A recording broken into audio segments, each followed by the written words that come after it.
If the U.S. decided to revalue at 20,000, first of all, you would just within minutes destroy the dollar market. I mean, you would destroy, you're basically saying we're devaluing the dollar by 500%. And it wouldn't be, and then the thought is we revalue to 20,000, then we use that valuation to print a bunch of dollars and we inject that in the economy. Well, that's hyperinflation playbook 101. I just don't think July 4th is the right time, but hey, I'm going to do a show on my channel about the same time this comes out on yours. I'm going to have mine come out on Friday, and I'm going to run through all this in detail for people and talk about it. It's fun to talk about, and we're patriotic. You know, those of us in the gold community want gold back in some way. I think a lot of us would support something that would help stabilize the system. Whether it happens by Monday, I don't know. We'll see. Speculation is growing about the future role of gold in the financial system as governments search for ways to manage rising debt and maintain confidence in currencies. At the same time, investors are paying closer attention to signs that major monetary changes could be developing behind the scenes. Rob Kientz, a well-known precious metals analyst and market commentator, emphasizes that many of the ideas currently circulating about a massive gold revaluation should be approached carefully. He argues that suddenly revaluing gold to levels such as $20,000 per ounce would effectively represent a major devaluation of the dollar and could trigger severe inflationary consequences. According to his analysis, using a dramatically higher gold price to justify creating large amounts of new currency would resemble a classic hyperinflationary playbook rather than a sustainable monetary solution. At the same time, he believes governments understand the growing financial pressures within the system and are actively exploring long-term solutions. Now, we present the clips from Rob Kientz's interview. Before we continue to discuss this, please hit the like button, subscribe to the channel, and ring the bell icon. Thank you, and enjoy the video. Some people are saying, well, have you seen the people on the COMEX taking, options positions at $20,000 gold by end of year? And people see that maybe that could be the insiders taking the position, although I don't see that being a big enough trade. And I don't know that 20,000 makes sense, because if the U.S. decided to revalue at 20,000, first of all, you would just within minutes destroy the dollar market. I mean, you would destroy, you're basically saying we're devaluing the dollar by 500%. And it wouldn't be, and then the thought is we revalue to 20,000, then we use that valuation to print a bunch of dollars and we inject that in the economy. Well, that's hyperinflation playbook 101. Could they do it? Sure. Would we then have maybe 6 months to a year or so before the dollar just completely loses? Yes. So it depends. It depends on how bad the administration thinks that we are financially, and we are bad financially. I will say this. What has surprised me the last few years is how resilient the American economy is. We just don't want to die. Like we keep taking the hits and we keep going. And even though the jobs numbers suck and the debt sucks, we're not dead yet. It's like the Americans, like we ain't letting go. You know what I mean? So it is in one way provided people more time. If you're stacking or making plans for this, it's provided the government more time. I think all of the things that we're seeing and hearing indicate that the government knows there's an issue. I talk to legislators. They know there's an issue, especially at the state level where they can't print money and inflation destroys their budgets. The genie's out of the bottle on gold and silver.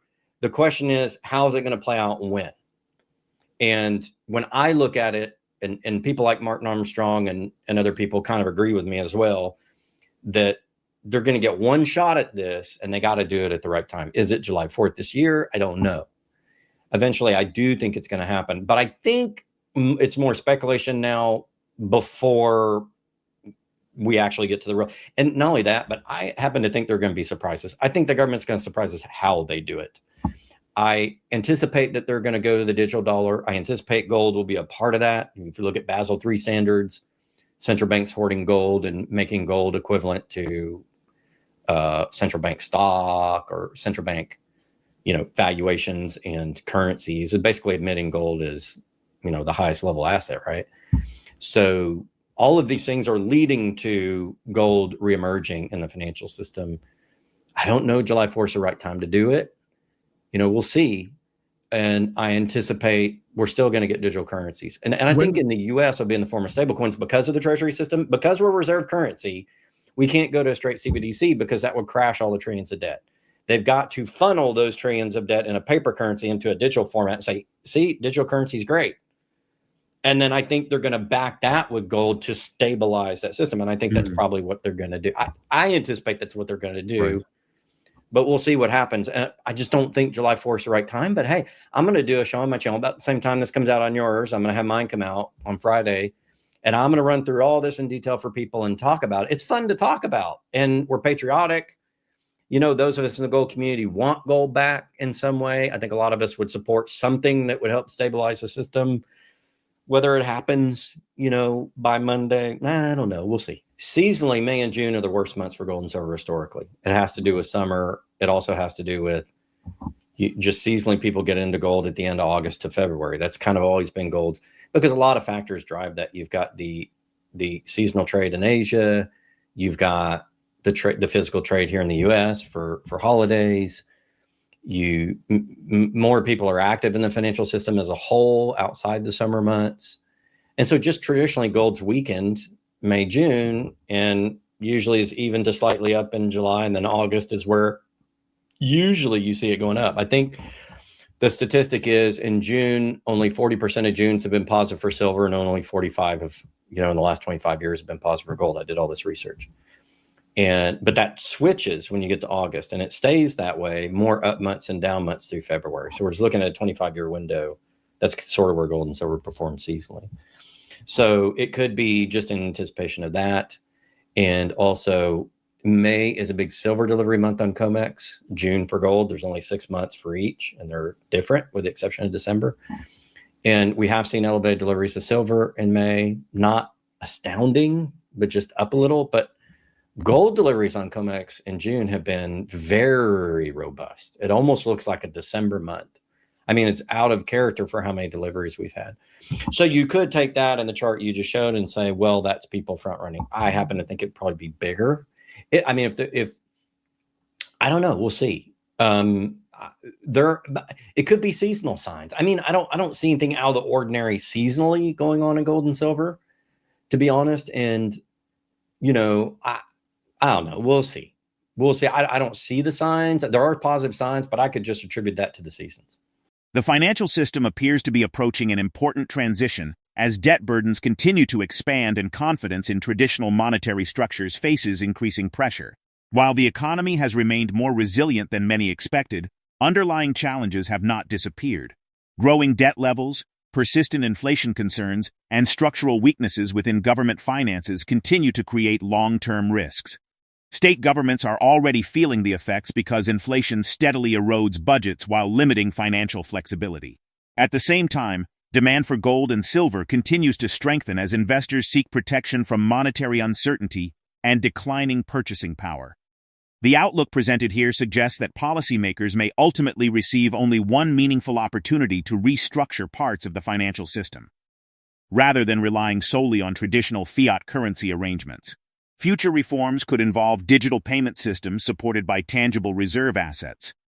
Gold is expected to play a larger role in that process as central banks continue recognizing its importance as a high-quality monetary asset.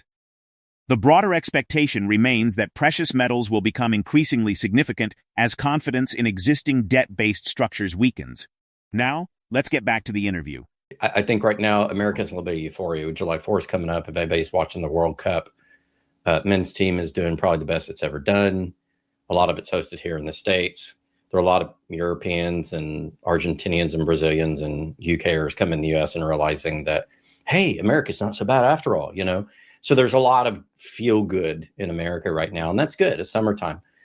And so it makes sense that a story like this would kind of take off. This is what people hope would happen. And so they would love to see gold get back in the financial system in a major way in the US. Because people that watch our programs, I think, are ones that kind of have their eyes open, and they've made an effort to understand the financial system and understand all of its problems with currency and debt and all that kind of stuff. And so I think there's a lot of hope and optimism, and that's great. I want people to hold on to that. But looking at the mechanics of it, I got to do this because it's kind of what I do. Is I have to look at both sides of everything and not just be a cheerleader. I want gold to be back in the financial system as much as anybody. I'm one of the guys running around trying to get gold legal tender laws passed and running the trade association for the gold industry, which, by the way, is going well. But I think people should temper their enthusiasm just a bit. As you pointed out before the show, when we were talking about this, we don't see anybody front running that trade. You don't see gold open interest on COMEX go up. We're not seeing stories of people like the Waltons buying 50 million in gold and silver like they did a few years ago. I mean, we don't see signs that either insiders or the very well connected are, front playing that trade. But more than that, if you look at what it would take to do that, let's say they revalue gold from, was it 42.22 or whatever it is, book value on the books, and they go to current price 41, whatever it is at the time of the video. It's going to be around 4,100, right? So that would be what, 100 time increase, 100 to 1 boost. But the thing is, you get that shot one time, and it's not going to solve $39 trillion in debt.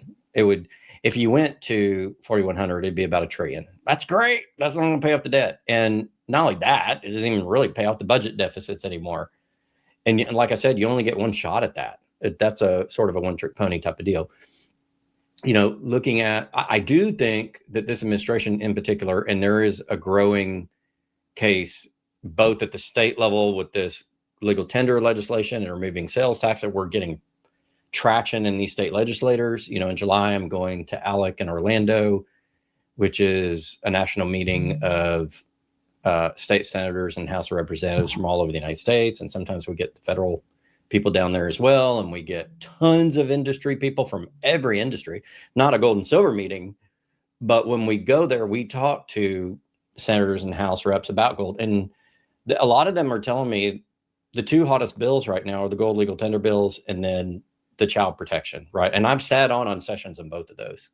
So there is a legitimate return to money, gold return to money, putting honest money back in our system push. And it's reached the state legislators, right?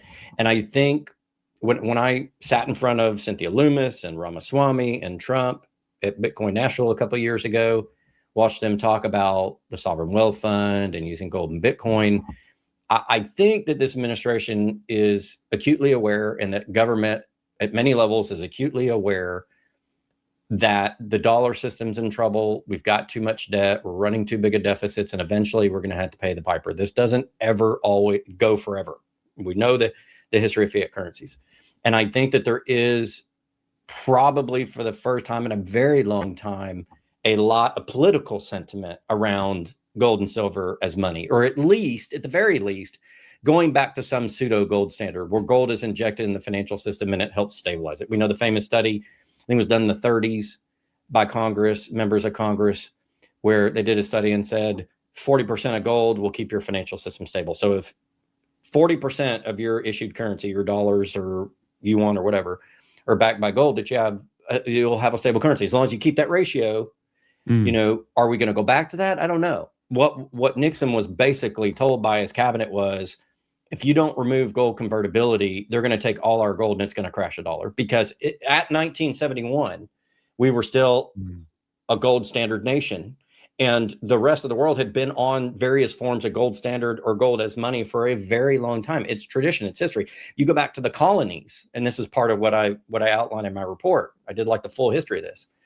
That one of the reasons that led to the American Revolution is the English wouldn't let us coin our own money, and they kept trying to make us use pounds and paper money, and they overprinted it, and it caused massive trade issues in the colonies for a very long time. And every time we tried to do it, the Continental, the greenback, it failed. So that's why we eventually settled on a bimetallic standard with gold and silver. And, as we did the same thing all previous countries did, and we overprinted our paper currency, that gold backing fell apart. And that's why in 1971 it fell apart. Now it's zero, right? So there is, I think as we get to the end of the dollar era, I think political types are starting to realize we got to do something. Now on July 4th, which has to be a Saturday, so it really probably would be Friday or Monday. Usually it would be an announcement on Monday. They typically don't do this announcement over the weekend. They'll typically do it, surprise, surprise, on Monday. Would we gold back treasuries, or at least issue a gold back bond? A deeper shift may be unfolding beneath the surface of today's economic headlines. While markets remain focused on interest rates, inflation reports, and government spending, a larger conversation is emerging about what the next generation of the monetary system could look like. The central challenge is balancing enormous debt obligations with the need to maintain confidence in national currencies. Policymakers cannot simply abandon the current system overnight, particularly when trillions of dollars in debt and financial contracts depend on its stability. As a result, any future transition is likely to be gradual and carefully managed. One possibility highlighted is the expansion of digital financial infrastructure, particularly through stablecoin-style systems that preserve existing debt structures while introducing new forms of currency management. At the same time, gold continues gaining recognition among central banks and monetary authorities. Regulatory developments and reserve management strategies increasingly treat gold as a top-tier asset, reinforcing its strategic importance. The prediction is that gold will eventually be integrated more directly into future monetary frameworks, helping support confidence during periods of transition. Rather than disappearing from the financial landscape, precious metals may become even more relevant as governments adapt to a world of digital currencies, growing debt burdens, and changing reserve requirements. Share your thoughts about this interview in the comment section below. If you found this video helpful, please hit the like button, subscribe to the channel, and ring the bell icon. Thanks for watching.